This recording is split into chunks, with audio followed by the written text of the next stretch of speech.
a big hiker. I was doing some hiking in Utah during a cross-country trip I was taking after breaking up with who I thought was going to be my fiancée. Long story short, I caught her messing around with one of my closest friends. Total betrayal on both sides. I was 31.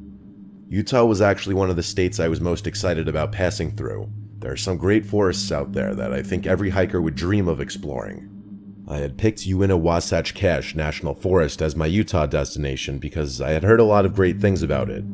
One of its biggest upsides for me was that it had a lot of secluded areas that I could easily access. I prefer hiking alone, so bustling hiking trails swarming with people aren't really my thing. I picked an unnamed area of the forest and drove my car as far down this narrow access road as I could. I parked, stepped out of my car, and took in my surroundings. I geared up and checked my phone. No service, just the way I like it. I made a mental note of my starting point and began the trek. I know hiking alone in uncharted territory is dangerous, but I don't think I have as much fun following a designated route. I always download the digital map of whatever location I'm planning to explore. A lot of people don't realize that your phone's GPS still functions without service. I know what you're probably thinking, but no, I didn't get lost. I wish I could tell you that that's what the story's about. The reality of what happened to me is something I'm still trying to wrap my head around.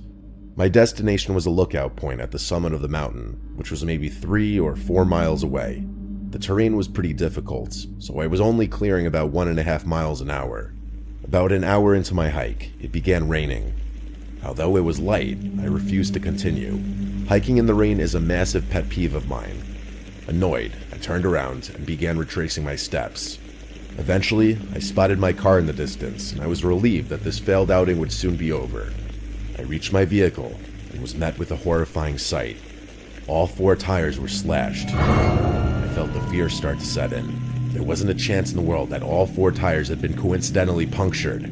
This had been deliberate. I whipped my head around, scanning the forest in every direction. Nothing. I listened as carefully as I could, but anything I might have picked up on was drowned out by the patter of raindrops on leaves and brush. I weighed my options. Without service, I was basically screwed. I'd need to get service so I could call for assistance, but as far as I remembered, I had lost service over 20 miles down the access road. Walking back to civilization seemed like a grueling option. I needed to find high ground. Luckily, the destination I had originally sought out was just that. I had to chance it.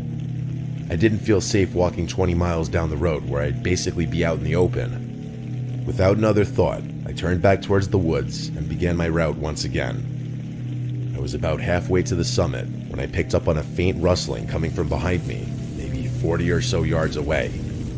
It would start and stop in tandem with my movements. I didn't want to turn and look. I just picked up the pace, knowing I was probably a faster hiker than whoever or whatever was stalking me. The sun was starting to go down, casting an eerie shadow over the forest. The rain was still falling, and I was starting to get nervous. After putting some distance between myself and whatever was stalking me, I cast an inconspicuous glance over my shoulder.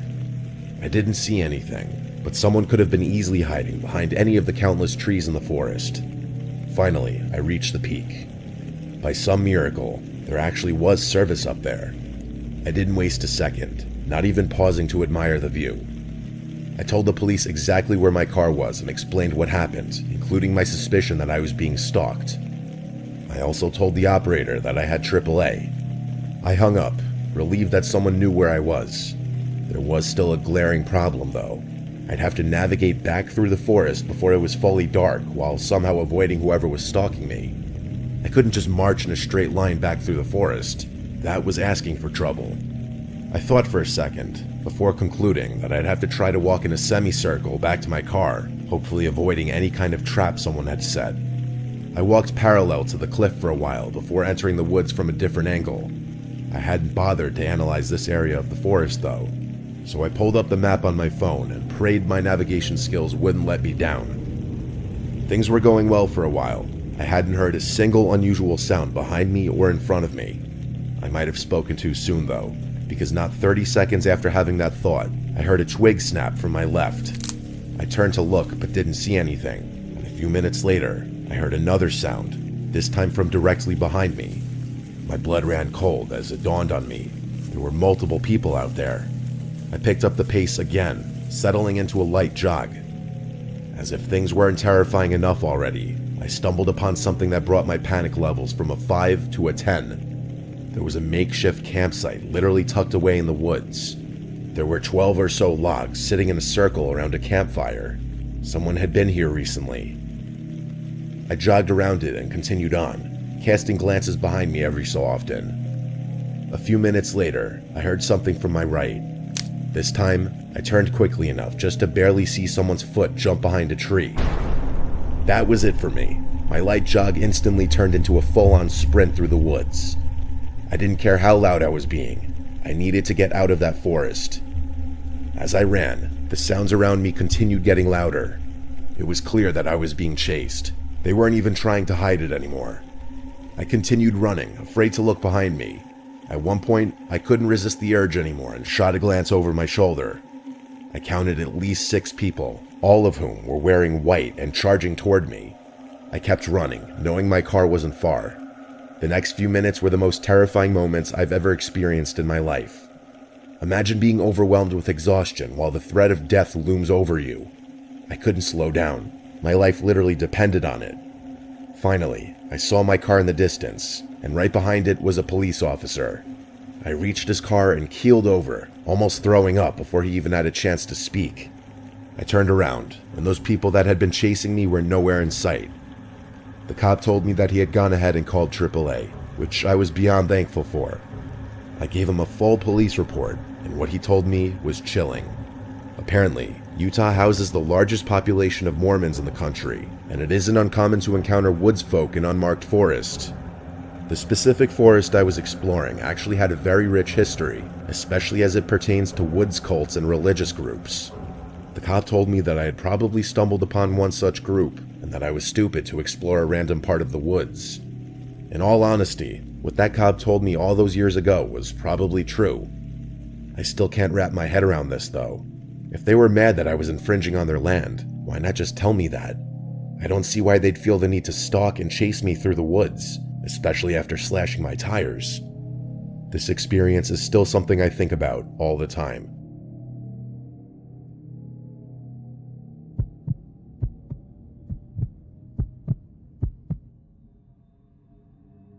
I'm not going to call myself an expert hiker, but I've been avidly enjoying the activity for a few decades now. I've traversed all the major trails in America, and I've been to over 75% of this beautiful country's national parks. As such, I've had to find new ways to excite myself. I recently picked up a new hobby, scouring Google Maps for vast, unnamed forests and just exploring them. It's a little unconventional, but I think the added excitement is worth the risk of getting lost, or at least I did. I carry a pack of homemade route marking stickers that I periodically slap onto trees so I don't forget my way back. As I pass each one, I pull them off the trees so as not to leave any litter behind. I'm surprised more people haven't picked up on this trick. It makes getting lost in a forest nearly impossible. Anyway, there was a slightly more daunting task ahead of me this time around. I had decided to explore Dudley Town Forest in Connecticut, which I'm sure would give any normal person pause. If you don't know, the whole town has been abandoned since the 1800s, and there are all sorts of creepy accounts about strange things and stuff like that. You should do some research on the place if you're interested in that sort of thing. I'm not, though. I'm not superstitious, and I don't believe in the ghost stories. Technically, this forest is off limits to the public, but that hasn't stopped me before. As I saw it, I was basically guaranteed to not encounter anyone in those woods, which is usually what I go for. I'm also from New England, so the drive actually wasn't so bad. I entered the woods around noon to ensure that the sun didn't go down before I finished hiking. My first impression of the woods was honestly pretty freaky. I had heard that it was dead silent in there, and I was surprised to discover that it actually was. You don't really notice or appreciate all the sounds in a forest until they aren't there anymore. Imagine closing your eyes in a silent room and only being able to hear your breathing. That's what it was like. To be completely honest, this silent phenomenon wasn't something foreign to me. I'd been in forests void of animals before. I kept walking, placing my stickers as I went, trying to shake the eerie feeling the forest was inducing. I kept thinking I would eventually stumble upon an animal or at least some indication that there was life in there, but I had no such luck. After a while, I was honestly hoping to encounter a person even. That's how unsettled I was. Pretty soon, though, the silence of the forest stopped bothering me so much. For the first time since I'd stepped foot in those woods, I was calm. The feeling didn't last long, though. Out of nowhere, I picked up on a sound that sent the uneasiness rushing back in. It was like a wailing kind of moaning sound, the kind of sound you might imagine a wounded animal making. That's the best way I can put it. I still have trouble describing it, even to this day. It was especially creepy since it was the only sound in the whole damn woods. I paused and listened, trying to figure out what it could be. I had never heard anything like it. There was a chance it could have been a whistling made by the wind, but there wasn't any wind to begin with, so that didn't make sense. I concluded that it was most likely a wounded animal, even though I knew it probably wasn't. I walked away from it until the sound faded away. You're probably wondering why I didn't just turn around and leave right there. I wish I had an answer to that question. I told myself that if one more creepy thing happened, that would be it for me. As I walked, I started thinking to myself, how would an animal even get wounded in a forest like this? Like, was there someone hunting in here? There's no way I could have missed a gunshot. Maybe the hunter had taken the shot before I was in earshot. Maybe he neglected to put the thing out of its misery. Would someone really do that, though? It was hard to imagine. All these thoughts and more were bouncing around in my head when I stumbled upon something. On the tree directly in front of me, there were honest-to-God carvings. I know it sounds cliche, but I'm being dead serious. The carvings weren't symbols, and they didn't look like letters either. Just random slashes and bits of missing tree bark. I started looking around and saw that several of the neighboring trees were covered in the same marks. That was it for me. I turned around without another thought and began walking back, unsticking my trail markers as I passed them. I'm a curious person by nature, and even I was thinking, screw this. I followed my trail markers for a while, before seeing something in the distance I hadn't seen before. There was what looked like a bear's den up ahead, or at least a cave of some sort. I stopped walking, confused. I know myself. There was a 0% chance I would have overlooked something like a bear's den, and that's when it hit me. My trail markers should have been shoulder high, not waist high. My blood ran cold. I turned around and began sprinting back the way I had come, constantly looking over my shoulder. How could I have been so absent-minded? Someone had moved my stickers in an attempt to lure me into that cave. But how? Was it really possible that someone had been tracking me this entire time? I didn't have time to think all of it through. I was busy focusing on getting the hell out of that forest. The issue with that, though, was that I literally had no idea where I was going. Without those trail markers, I was as good as lost. I kept running, not even trying to be quiet. It would have been pointless anyway. The forest was dead silent apart from the sounds I was making. I stopped to catch my breath and pulled out my phone, praying for signal. By some miracle, I did have a bar. I found my parked car's location on the map and figured out which direction I needed to go. It wasn't far. And just like that, the signal dropped. It didn't matter though. I knew where I was going now. And that's when the wailing started up again, only this time it was twice as loud. I ran faster than I had ever run before, even though my most fit years were behind me. The sound seemed like it was coming from right behind me, but every time I turned to look, I couldn't see anything. After the worst 10 minutes of my life, I finally reached the edge of the forest and the wailing stopped abruptly. I jumped in my car and sped off before whatever had been chasing me had a chance to catch up. That day ruined hiking for me. Here's my rational explanation for what happened. Some hermit or woods freak lives in those woods and noticed me before I noticed him. He then, for whatever reason, tracked me and messed with my trail markers, hoping to lure me towards that cave. I'm assuming he had a whistle or something that made that wailing noise, which is why it stopped so abruptly once he realized he wasn't going to catch me. I know there are holes in this explanation, like how could someone blow through a whistle for that long while simultaneously running at full speed? I'm open to anybody suggesting explanations. Maybe there's a reason that forest is off limits to civilians.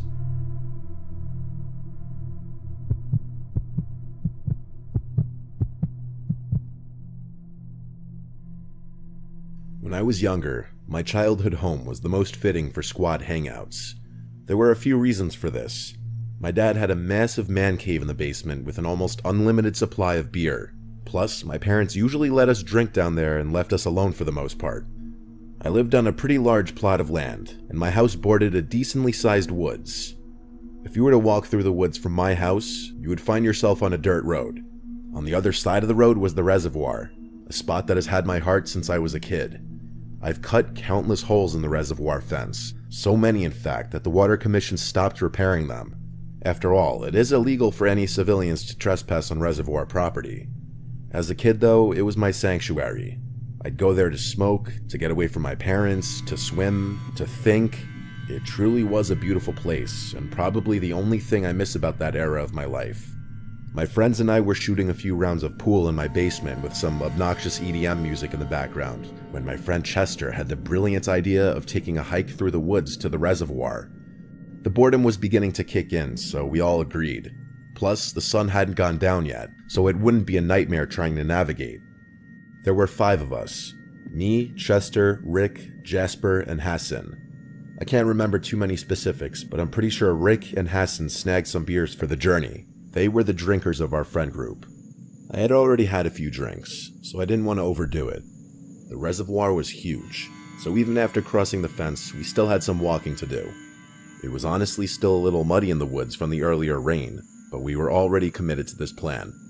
There was a cliff on the near side that we usually chilled on, so that's where we went that night. After a while though, we decided to keep walking and hang out on the far side of the reservoir. In order to get over there, we would have to walk along the near side to the end, where we could cut across to the other side. Then we'd be able to walk along the far side until we reached this really smooth section that we used to call the beach. After about 20 minutes of walking, we found ourselves on the far side of the reservoir, finally. It was then that stuff started getting weird. Hassan put his hand up and pointed into the distance. Remember, we were on the far side of the ovular-shaped reservoir, but we hadn't walked all the way down to the beach yet. Hassan was pointing to our right, where we realized that something was moving toward the reservoir on the same side that we were on, albeit much further down. The 5 of us quieted and kept watching as the dark figure slowly made its way towards the water. We were all kind of excited by this because it meant we might have some kind of encounter, which we usually welcomed. As the figure made its way towards the water and out of the woods, we realized that they were dragging something.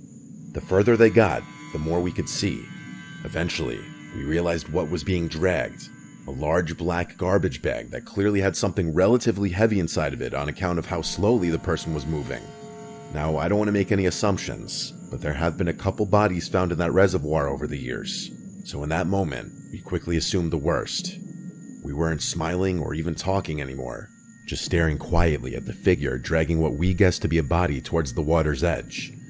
After reaching the water, he knelt down over the bag for a few minutes. We couldn't really tell exactly what he was doing from so far away. We figured that was a good time to get out of there, since he was distracted. Before we could leave though, Chester spotted something else that stopped us in our tracks. 3 more figures emerged from the woods, 2 dragging bags. The 3rd figure was carrying a kayak over his head. I honestly started feeling sick. I lived only 10 minutes from one of the most crime-ridden towns in America, so if this was somehow gang-related, that would have made a lot of sense. The first man we noticed got into the kayak, while the other 3 helped load one of the bags onto his lap. He rowed out to the middle of the reservoir, and we watched as the garbage bag disappeared below the surface. He rowed back to the shore and repeated this process twice more. And then, like a scene from a movie, my phone rang. The annoying tune cut through the silence like a razor blade, and my nervous self couldn't mute it fast enough. The 4 men froze and turned to look in our direction, which is when we ran. And just like that, the sanctity of my backyard reservoir was gone forever. Rick shot a glance over his shoulder and yelled out that they were following us. It was the scariest moment of my life. Running in a forest is actually insanely difficult. Factor in the threat of death and it's twice as bad. We ran all the way back down the bank, cut across, and started making our way through the woods on the near side back to the hole in the fence. I don't know if it was the nerves or the alcohol or both, but to save my life, I couldn't remember where the damn hole was. I reached the fence first with my friends close behind, and they began panicking when they saw that I was tracing the fence aimlessly, searching frantically for a hole that could have been anywhere. We ran along the fence, and I was ready to give up, when Rick pointed ahead of us and yelled. It was just a few feet away, and we bounded for it. As I was helping Chester through, we heard the sound of a tree branch being stepped on not far behind us, and I knew they were closing in. The chase didn't end there. We ran through the woods all the way back to my backyard, and we were relieved to have made it. It was then that Hassan called the police. We told them what happened, and they said they'd send a squad car to my house immediately. I knew I was going to get heat for trespassing, but I didn't care at that point. My friends were relieved to be safe, but I wasn't as relaxed. The path from the reservoir to my house wasn't super far, and they could have easily followed the tracks we left on the trail. Eventually, the police arrived and listened to what we told them. The police searched my property for any signs that we were followed, and my stomach dropped when they actually found one. There was a set of muddy footprints that led to my backyard fence, which I told the police weren't ours. They asked if I was positive, and I told them I was. Why would I jump my own backyard fence? Luckily, the police didn't find anyone hiding on my property, so they left and told me they'd keep me updated about the reservoir situation. To my surprise, they actually did. After a few days, the police fished out 3 bodies from the reservoir. No surprise there, and it was a huge news story for a while. My parents and I were terrified for a long time, knowing that some criminals knew where we lived. For months afterwards, my mom swore she saw people in the woods at night, and even claimed to have seen a camera flash one night. This incident was actually one of the main reasons we moved out of that house. Fast forward to today, and as far as I know, the police were never able to find any sort of connection or make any arrests. The reason I'm writing about this now is because I recently stumbled upon a depressing news article about a teenager drowning in that reservoir, which brought all these memories back. That place is definitely cursed, and I still wonder about all the tragedies that might have happened there that no one knows about.